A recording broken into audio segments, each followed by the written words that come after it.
Bonjour tout le monde, merci de nous suivre sur Studio Saint-Jean. Aujourd'hui, on est chez un grand maître qui a fait toutes ces belles expressions-là avec les outils qu'il y a ici. Vous voulez en savoir plus? Vous voulez connaître Michel Desroches dans son atelier? Bien, suivez-nous! Ici Louis Lemieux, votre fier député de Saint-Jean à l'Assemblée nationale du Québec. La chaîne télé que vous regardez en ce moment sur YouTube ou sur Facebook, c'est Studio Saint-Jean, la chaîne télé de votre député au service de la communauté. Et pourquoi au service de la communauté? C'est parce que depuis presque 6 ans maintenant, nous publions régulièrement, plusieurs fois par semaine à l'occasion, des entrevues avec toutes sortes de personnalités, que ce soit du monde du milieu communautaire, du milieu des affaires, des artistes, le monde du milieu culturel et même des sportifs et des personnalités.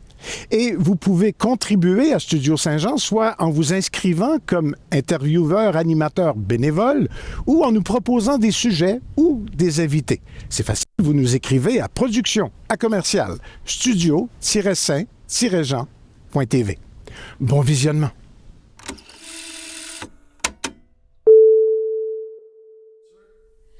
Bonjour Michel Desroches. Allô Lucie. On est ici dans ton atelier, l'atelier d'un peintre exceptionnel.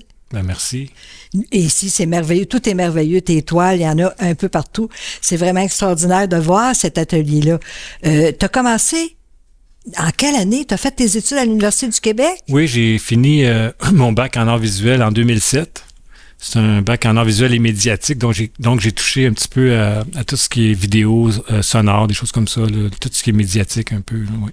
Puis t'es Montréalais, puis t'as choisi Saint-Jean-sur-Richelieu. Oui, en 2017, moi puis ma conjointe, on est venu s'installer à Saint-Jean-sur-Richelieu. Vraiment, on est flattés parce que ça fait un peintre d'exception ici à Saint-Jean. Parle-moi donc de ta démarche. Comment tu travailles? Ah, ben démarche au niveau des tableaux, souvent, ce que je fais, c'est que je prends des images que je m'inspire, donc, des visages humains, puis là, je les dessine souvent de plusieurs façons afin que je sois capable de vraiment bien connaître mon sujet à fond. Puis là, suite à ça, je fais un tableau à partir de ces dessins de croquis de préparatoire. Là, fait que c'est ça. On n'a pas parlé de tes 10 années de travail au début, après ta formation à l'université. Ouais. Tu as travaillé 10 ans auprès des... Un organisme en santé mentale, oui, j'ai travaillé une dizaine d'années comme animateur d'atelier en santé mentale. J'avais une clientèle qui était quand même assez lourde, mais à travers la création artistique, je pense que j'ai réussi à les amener, même à faire une exposition dans une maison de la culture à Montréal. Ça a été l'apogée un peu de ce que je pouvais faire avec eux parce que ils ont senti une fierté là, de voir que leur œuvre était exposée dans une maison de la culture. Puis suite à ça, ben en 2017, j'ai décidé de me lancer sans filet dans le monde merveilleux de l'art à temps plein. Wow, tu voulais, hein? Ça prend beaucoup de... Oui, ça prend un certain courage, oui, mais en même temps, je crois que j'étais prêt, là. Oui, parce que c'est pas facile, hein? Non. Avoir peindre sans savoir si on va vendre, si on... Oui, c'est un drôle de milieu, mais en même temps, je me considère comme choyé quand même parce que ça fait quand même depuis 2017 que je vis complètement de mon art, là. C'est pas tous les artistes qui ont cette chance-là aussi, mais je travaille fort, faut dire, là. Oui, tu travailles 7 jours sur 7, je pense, hein? Ben 6 heures par jour, 7 jours sur 7, effectivement. Ma routine, c'est toujours de me lever, prendre mon café, c'est essentiel, on s'entend. Après ça, bon, ben je vais dessiner un peu. Ensuite, je vais faire de la sculpture avec juste en arrière de moi ici, de la sculpture. Puis après, je fais de la peinture. Ou des fois, j'écris, des fois un petit peu mes pensées, mes réflexions sur le processus créatif. Puis par la suite, souvent, je peux travailler aussi sur l'ordinateur au niveau des images pour m'aider à concevoir un peu. Oui, parce que tu t'intéresses un peu à l'intelligence artificielle aussi. Ça m'arrive, oui. Ça commence un petit peu à m'intriguer, ce domaine-là. Là. Pas pour créer tes dessins, non. Mais pour faire des vidéos. Ben, pour faire des vidéos, mais pour voir que la réalité, la perception de la réalité est quand même... personnel, puis je pense que tranquillement, avec les nouvelles technologies, on s'en va vers quelque chose qui va nous dépasser ou qui va même nous émerveiller. Puis je pense qu'en tant qu'artiste en art visuel, il va falloir que je sois capable de bien gérer cet aspect-là aussi. Parce que c'est l'avenir, on s'entend. Oui, c'est important. Ce qui me surprend le plus, c'est que tu fais des croquis. Oui. Pour chacune de tes toiles. Je pensais que tu allais spontanément faire ton travail. Non, ben c'est souvent des dessins préparatoires que je fais, effectivement. Ça m'aide un peu à avoir un plan de match quand c'est le moment de faire le tableau, parce que j'arrive, puis c'est facile après ça de faire un tableau. Mais dans le cadre du tableau ici, sur mon croquis, c'était vraiment un personnage avec des cheveux, des choses comme ça. Puis bon, en cours de route, on peut changer d'idée, puis de voir c'est quoi comme flash au niveau de la créativité. Puis là, j'ai décidé de faire comme un genre de chapeau ou un genre de rond noir autour du visage. Puis je pense que il y a plus d'impact un peu au niveau visuel. C'est le fun d'avoir une liberté, justement, de pouvoir intervenir ou de pouvoir changer des décisions que tu as prises avant même d'exécuter l'œuvre. Là. Mais ça, tu fais ça quand tu as beaucoup de créativité, quand tu as travaillé beaucoup aussi, hein, parce que sinon, on hésite tout le temps. Ça prend un certain... c'est l'expérience. Je pense que l'expérience m'amène à savoir quand arrêter, quand savoir que le sujet il est bien cerné. Là. Puis tu as une bonne connaissance dans tes médiums, les médiums que tu utilises. Ben ça fait longtemps que je pratique la peinture, la sculpture. Sculpture, c'est 2019, mais je me rappelle que quand j'étais au cégep, écoute, on parle en 1986, ça fait longtemps, j'étais meilleur en sculpture même que le dessin. C'est comme c'est un retour que j'ai fait en 2019. Puis on dirait que c'est un drôle de rapport que j'ai avec la sculpture parce que c'est un rapport amour-haine parce que j'hésite des fois à m'y mettre, mais une fois que je suis dedans, par contre, je suis complètement absorbé complètement, oui. Ce que je me demande aussi, c'est quand tu fais un personnage grand comme ça, est-ce que tu lui parles? Moi, je vois les yeux, il me semble que j'y parlerais tout le temps. Ben c'est drôle parce que c'est un dialogue qui s'effectue dans la mesure où ce que quand tu commences la toile, il n'y a pas encore d'émotion, il n'y a pas encore d'âme qui habite la toile. Mais au fur et à mesure que tu développes l'exécution, à un moment donné, il y a quelque chose qui s'installe, puis tu sens une présence, comme une sorte d'âme qui pénètre à l'intérieur. Souvent, ça se reflète dans le regard ou des choses comme ça. Donc, à partir de ce moment-là, ça l'interpelle les gens qui la regardent, le tableau. Fait que c'est comme... je pense que c'est drôle parce qu'il y a comme un dialogue qui s'effectue entre le spectateur puis l'œuvre aussi. Puis ça m'appartient pas. C'est leur propre dialogue. Ah oui. C'est comme, j'ai pas vraiment... Je trouve que j'aime beaucoup laisser libre cours à la lecture de l'œuvre au spectateur. J'aime pas ça imposer nécessairement une vision qui peut être rétrécie. Je préfère que la vision soit plus large, dans le sens que au niveau que les gens peuvent voir ce qu'ils veulent voir finalement. Tu me fais penser à dernièrement, j'ai regardé quelques vidéos que tu as fait sur tes œuvres. Oui. Puis tu débutes l'œuvre, puis on voit l'œuvre tout d'un coup, on le voit vraiment dans la vidéo. Oups, il y a quelque chose. Oui, ça apparaît. C'est comme oui, c'est comme c'est drôle parce que c'est un peu comme de la magie parfois. Là, les gens peuvent voir ça comme une sorte de magie, mais c'est l'expérience qui fait en sorte que tu sais où mettre les ombres, les lumières, les couleurs, le mélange, les couleurs qui harmonisent bien ensemble, puis tout ça. C'est comme une sorte de... Ça prend plusieurs...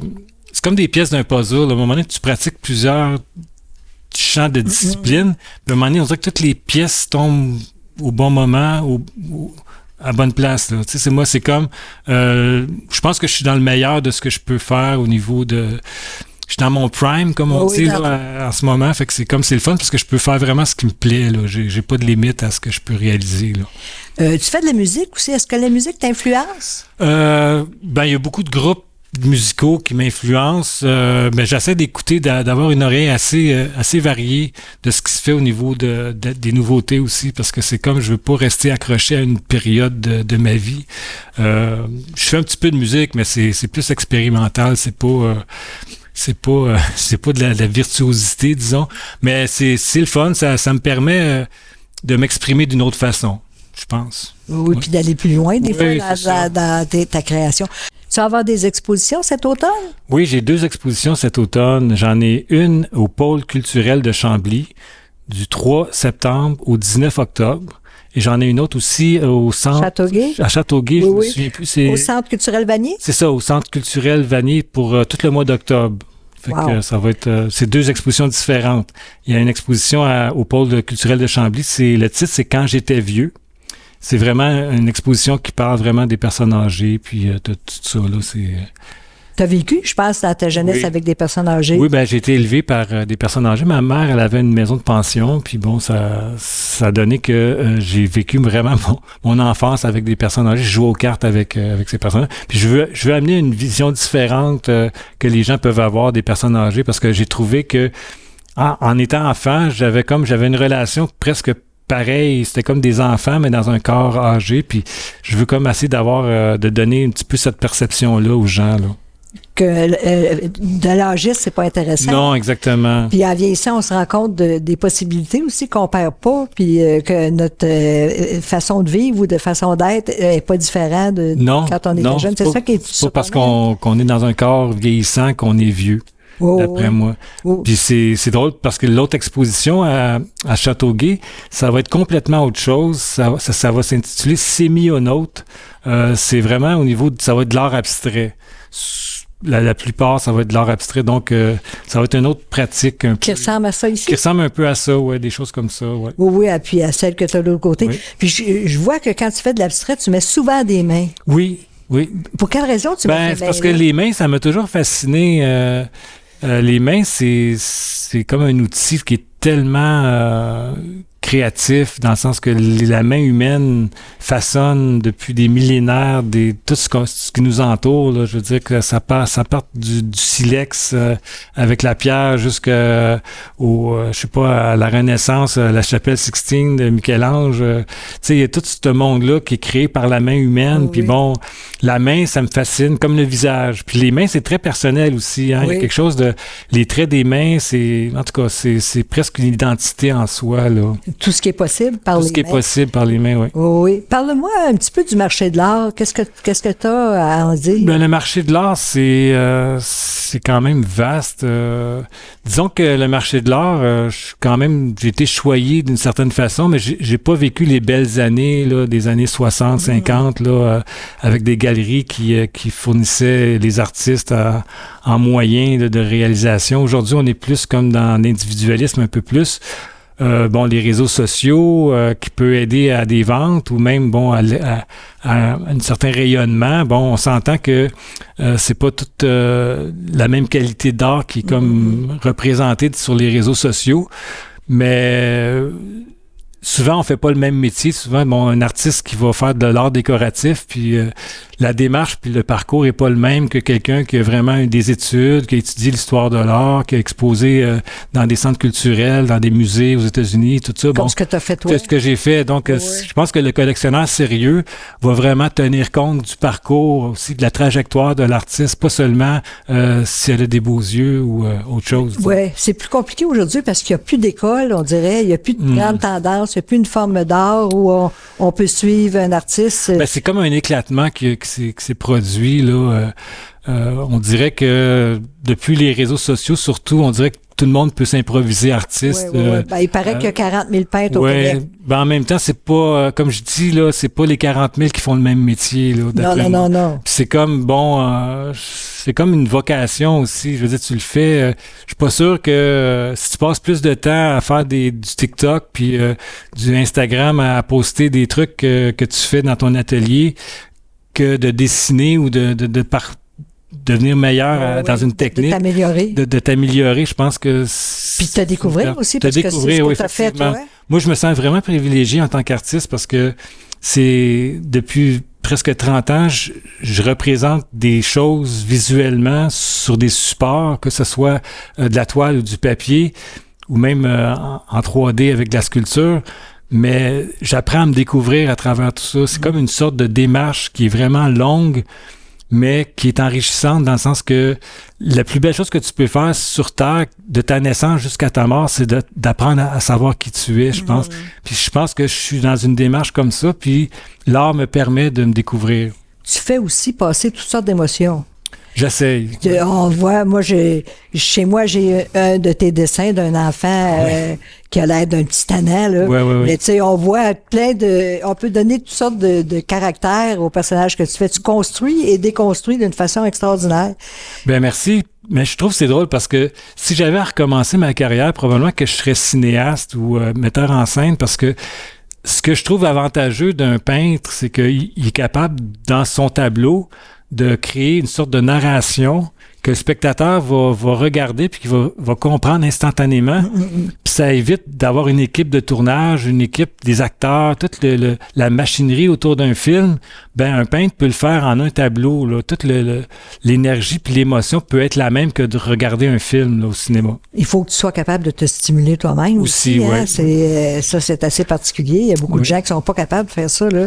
Travailler tous les jours. Là, c'est drôle parce que je travaille par ennui dans le sens que je m'amuse parce que le monde, sinon, est ennuyant pour moi. Là.